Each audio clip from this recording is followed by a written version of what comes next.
Você falando aí de teto de gastos, que acho que é realmente a grande maior preocupação. Se realmente isso vir a acontecer, se a gente tiver que realmente prorrogar esse auxílio para o ano que vem, passarmos por uma segunda onda, quais são os impactos, os efeitos, né, que podemos ter na nossa economia se tivermos que prorrogar esse auxílio?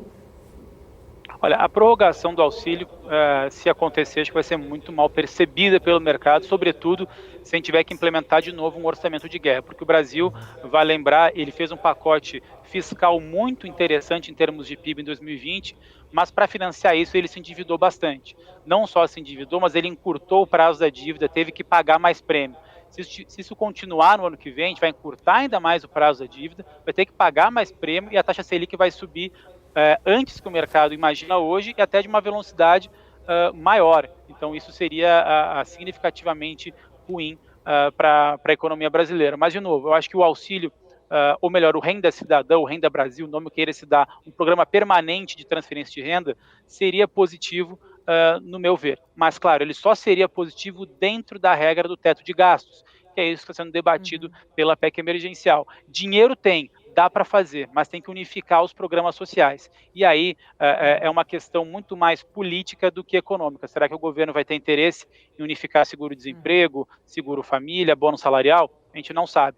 Então, é a partir disso que a gente precisa analisar essa composição de ideias políticas para a gente conseguir ter uma boa proposta econômica de renda cidadão, renda Brasil dentro da regra do teto no ano que vem.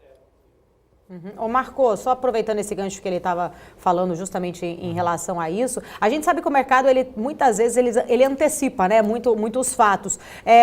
Você acha que o mercado não tá muito preocupado em relação a essa questão aí do auxílio, se ser prorrogado ou não para o ano que vem? Como que é a tua visão em relação do mercado mesmo com essa notícia?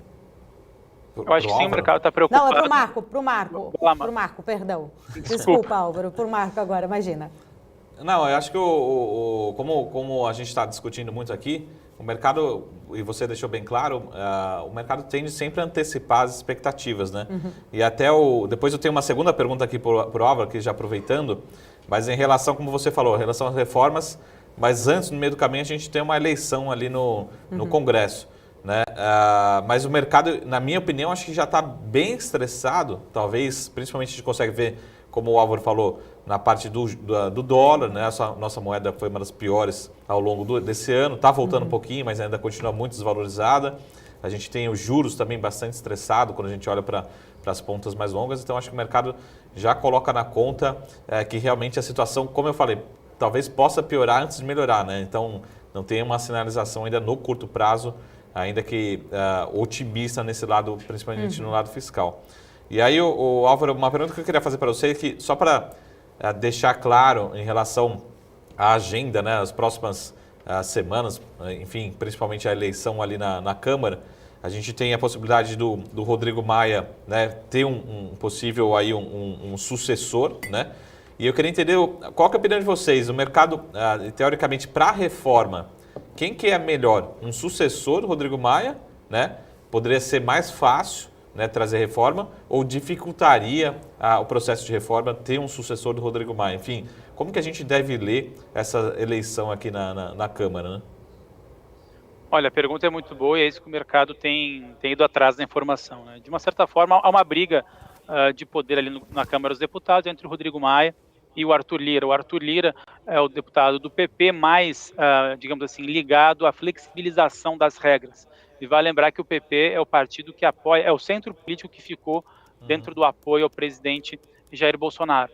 Então, se de um lado poderia haver uma maior convergência, o maior avanço de algumas pautas, né, entre Executivo e Congresso com o Arthur Lira, por outro, essas pautas não seriam aquelas que trariam a maior credibilidade para a economia brasileira.